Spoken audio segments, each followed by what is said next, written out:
I want to see the forecast. Certainly Highway 81 is very snow-packed. 500 people live in Olpe, but at the Chicken House, they cook up enough food to feed an army every night. Next on Live at 5, what keeps people flocking to this week's Fork in the Road location? Skyrocketed in Topeka, and many are concerned. We reached out to the top officials of Topeka and Kansas to get the answers of what can be done. 13 News. Live, local, experienced. It's the mattress hunting. 13 News. Kansas News leader. There's little time to talk turkey when you're cooking for a place that seats more than 300 people. In this week's Fork in the Road, 13's Chris Fisher heads to a small town in South Lyon County that fires up big amounts of their famous chicken. To stop and ask for directions is all but a thing of the past these days, thanks to GPS.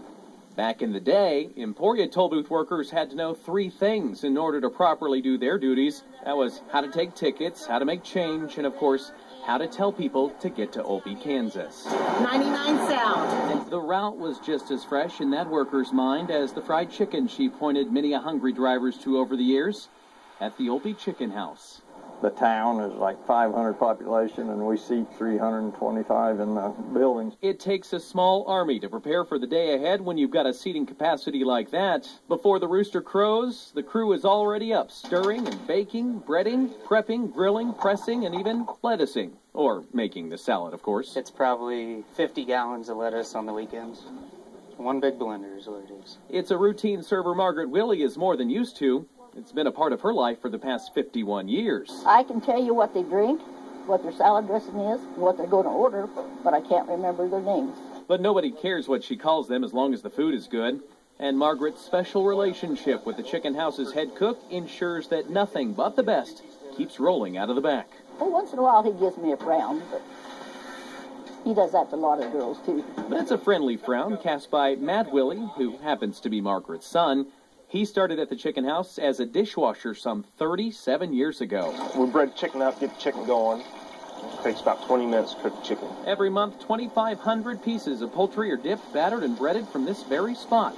And it's all without a single ticket hanging from above. Yeah, it's all basically all memory. And manning the fryers and the grill is just part of Matt's duties. Side work to do, like peeling potatoes, and he told you about our onion rings.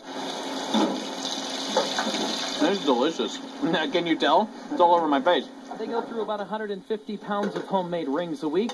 That's 600 pounds of onions to peel a month to go along with the 5,000 or so pounds of potatoes, 80 to 100 homemade pies, and at least 500 chicken fried steaks. While it would save a lot of dough to buy everything pre-made, second-generation owners Larry and Charlotte Coble say that's just not the Chicken House way. I think the customers keep me coming. I mean, as much as it'd be nice to have a vacation or to be off, I'd worry about not being here, what happens. So we're just always here. For 60 years, the Chicken House has been far more than just a staple in this small Lyon County community. It's a tradition. It's a good place to eat. With photojournalist Eric Ives, Chris Fisher, 13 News. The Chicken House is closed Sundays, and we talked about the chicken, but they do offer a full menu of items like seafood and steak and catering, too. You can find the exact hours on WIBW.com. We'll get another check on those snow chances for tonight and the rest of the week when we check back with Jeremy next.